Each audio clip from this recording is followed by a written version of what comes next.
Fox and Friends, where reporters got around him, and what a back and forth it was.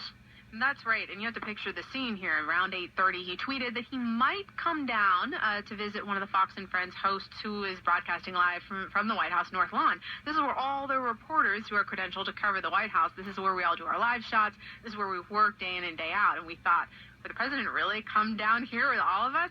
But sure enough, a short time later, he came down into the lion's den, walked right through a group of reporters who surrounded him and started shouting questions.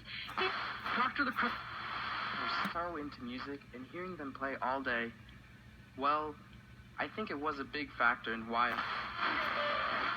Like you always do when you don't